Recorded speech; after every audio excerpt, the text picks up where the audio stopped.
से நான் ஒரு வித்யார்த்தி. இப்போ நம்ம வந்து மத்தியமா பாட்டி புஸ்தகோட दूसरा பத்திரல பாக் 4 ஸ்டோரிஸ் பார்க்கலாம். பகவான் சப்கா ஏக் है. அதில் வந்து நமக்கு क्वेश्चन आंसर्स निम्नलिखित प्रश्नों का उत्तर लिखिएன்னு கொடுத்துருக்காங்க. கீழே கொடுத்துருக்க கேள்விகளுக்கான பதில் கொடுக்க சொல்லி எழுதியிருக்காங்க. இப்ராஹிம் யாத்ரியோं का सत्कार कैसे करता था. யாத்ரிகர்களை வந்து எப்படி கவனிச்சிட்டு இருந்தான் சொல்கிறாங்க கேட்குறாங்க. இப்ராஹிம் கி ஜோப்படி சடக்கே கினாரே தீ. இப்ராஹிமோட குடிசை வந்து रोड किटे தான் இருந்துச்சு. सड़क पर चलने वाले यात्री लोग उसके घर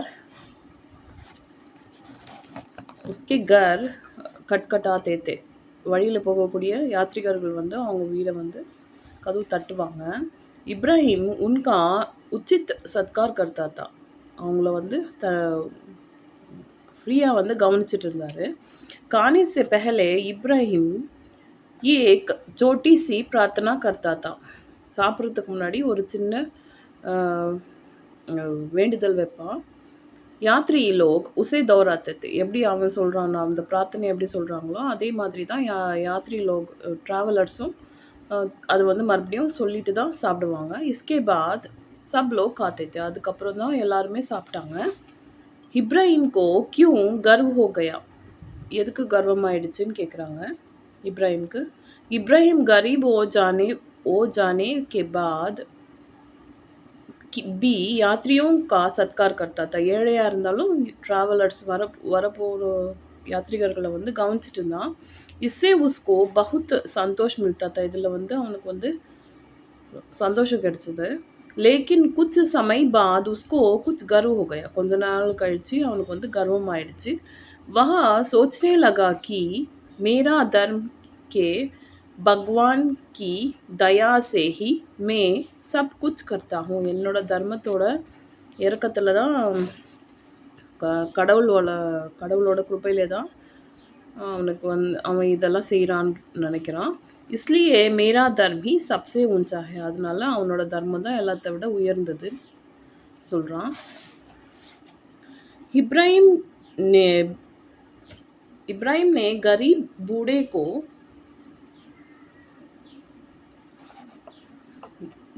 को क्यों भोजन नहीं दिया. எதுக்கு சாப்பாடு கொடுக்கலன்னு கேட்குறாங்க. गरीब बूढ़े यात्री ने इब्राहिम को प्रार्थना को नहीं दोहराया. बूढ़ा வயசான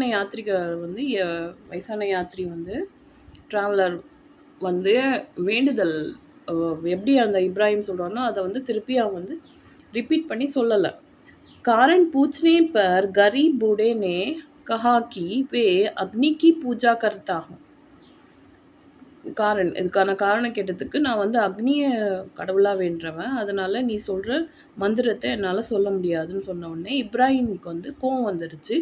इसलिए उसने बूढ़े को भोजन नहीं दिया. அதனால் அந்த வயசானவனுக்கு வந்து சாப்பாடு கொடுக்கல. देवदूत ने क्या कहा और इब्राहिम ने क्यों क्षमा मांगी. தேவதூத்னா யக்ஷி வந்து சொல்லுது. देवदूत ने आकर इब्राहिम से कहा कि भगवान सबका एक है. எல்லாருக்கும் கடவுள் ஒன்று தான்.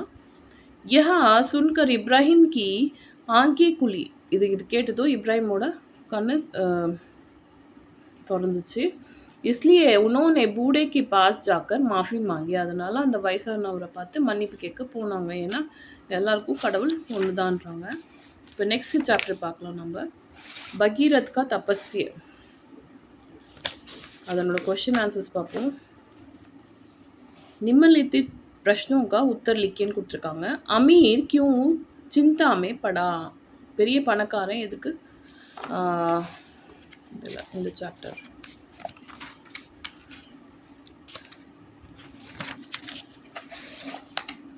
भगीरथ का कुल और गुण के बारे में लिखिएன்னு கொடுத்துருக்காங்க. பகீரத்தோட குலமும் குணத்தை பற்றி எழுத சொல்லியிருக்காங்க. பகீரத் இஷ்வாக்கு குல் के सूर्यवंशी राजा थे. इश्वाकु कुलத்தில் வரக்கூடிய சூரியவம்சி ராஜா. वे सत्यनिष्ठ, धर्मनिष्ठ और बड़े प्रतापी राजा थे। उनमें अपार தைரிய और साहस था. அவங்கக்கிட்ட தைரியமும் சாகசமும் இருந்துச்சு. பகீரத் வந்து இஷ்வாக குலத்தில் இருந்த சூரியவம்சி ராஜா. அவர் வந்து நேர்மையாகவும் நல்ல திறமைசாலி ராஜாவாக இருந்தார். இப்போ நெக்ஸ்ட்டு தர்மராஜ் ने भगीरथ से क्या कहा. धर्मराज भगीरथ கிட்ட என்ன சொன்னாங்க. धर्मराज ने कहा कि भगीरथ के पूर्वज सागर पुत्र भस्म के रूप में पड़े हैं. பூர்வஜர்கள் சாகர் புத்திரன்றவங்க சாம்பலா ஒரு இடத்துல சாபம் வாங்கிட்டு விழுந்திருக்காங்க. उनका उद्धार करने के लिए भगीरथ तपस्या करे और गंगा जी को पृथ्वी पर ले आए. அவங்கள வந்து வேண்டிட்டு பகீரத்தை வந்து தவம் பண்ண சொல்கிறாங்க. அப்புறமா கங்கையை வந்து பூமி கொண்டு வர சொல்லி சொல்கிறாங்க. பகவான் விஷ்ணு நே பகீரத் சே கியா கஹா. பகவான் கடவுள் விஷ்ணு வந்து பகீரத் கிட்ட என்ன சொன்னாங்கன்னு கேட்குறாங்க. பகவான் விஷ்ணு பகீரத் கே சாம்னே பிரகட் हुए और बोले. பகீரத்துக்கு முன்னாடி வந்து சொல்கிறாங்க, துமாரி தபஸ்யா உத்தேஷ்ய சஃபல் ஹோகா. உன்னோட தவம் வந்து கண்டிப்பாக நிறைவேறும். तो अब तुम भगवान शिव की ध्यान करते हुए ताप करो. இப்போ வந்து கடவுள் சிவனை வேண்டி தியானம் பண்ணுன்னு சொல்கிறாங்க. भगवान शंकर से भगीरथ ने क्या मांगा. கடவுள் சங்கரர் சிவன் கிட்ட என்ன கேட்டாங்கன்னு பகீரத் என்ன கேட்டான்னு கேட்குறாங்க. भगवान शंकर ने भगीरथ ने प्रार्थना की, मेरे पितरों की मुक्ति के लिए आप गंगा माता को पृथ्वी पर प्रभावित करवा दीजिएன்னு கொடுத்துருக்காங்க. பகவான் சங்கரர் வந்து பகீரத் கிட்ட பிரார்த்தனை சங்கரர் கிட்ட பகீரத் வந்து வேண்டுதல் வைக்கிறாரு. என்னோட பித்ரோர் முக்தி அடையிறதுக்காக நீங்கள் கங்கை வந்து பூமிக்கு வந்து வரவழைக்கணும்னு சொல்லி வேண்டுதல் வைக்கிறாரு. கங்கா தர்த்தி பர் கஹா தக் ஆயி. கங்கா பூமிக்கு எங்கே வரைக்கும் வந்துச்சுன்னு கேட்குறாங்க. பவித்ர கங்கா பகீரத் के पीछे पीछे चलती हुई उस स्थान पर पहुंची. பகீரத்துக்கு பின்னாடியே நடந்துட்டு வந்தது. पहुंची जहाँ सागर राजकुमार भस्म के रूप में पड़े हुए थे. अங்கே சாகர் ராஜ்குமாரர்கள் வந்து சாம்பலாக வந்து ஒரு இடத்துல விழுந்திருந்தாங்க. அந்த இடத்துல வரைக்கும் பின்னாடி கங்கை வந்து வந்துச்சுன்றாங்க. இப்போ நெக்ஸ்ட் வந்து குத்தை கி பூஞ்ச். இதனோட கொஸ்டின் ஆன்சர்ஸ் பார்க்கலாம். அமீர் கியூ சிந்தாமே படா. பெரிய பணக்கார எதுக்கு கவலை அடைஞ்சான்னு கேட்குறாங்க. अमीर को उनकी इच्छा के अनुसार कोई नौकरी नहीं मिला.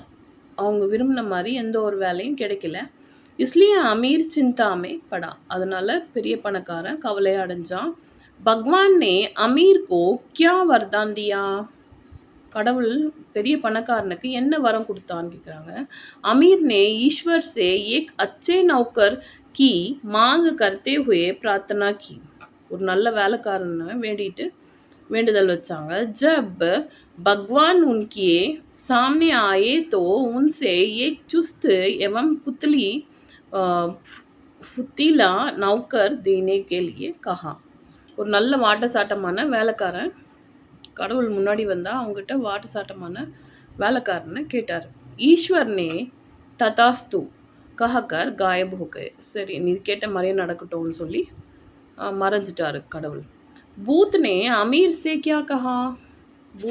பூதம் வந்து அமீர் பெரிய பணக்காரங்கிட்ட என்ன சொல்லுச்சு. பூத் நே அமீர் சே कहा कि मैं आपके आदेशों को जल्दी जल्दी पूरा कर दूंगा. நீங்கள் சொல்கிற மாதிரி எல்லா வேலைகளும் சீக்கிரம் முடிச்சிருவேன். मुझे ना भोजन चाहिए. எனக்கு சாப்பாடு வேண்டாம். ना वेतन சம்பளம் வேண்டாம். लेकिन आपको मुझे लगातार काम देते रहना चाहिए. ஆனால் கண்டினியூஸாக எனக்கு வேலை கொடுத்துட்டே இருக்கணும்.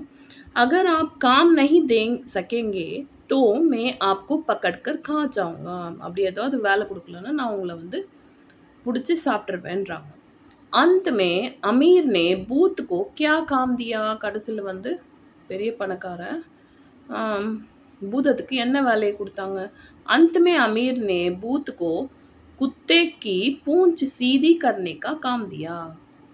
முடிவில் வந்து பெரிய பணக்காரன் நாய் வாலை நிமித்த சொல்லி அந்த பூதத்துக்கு வேலையை கொடுத்தாருன்றாங்க. இதோட இந்த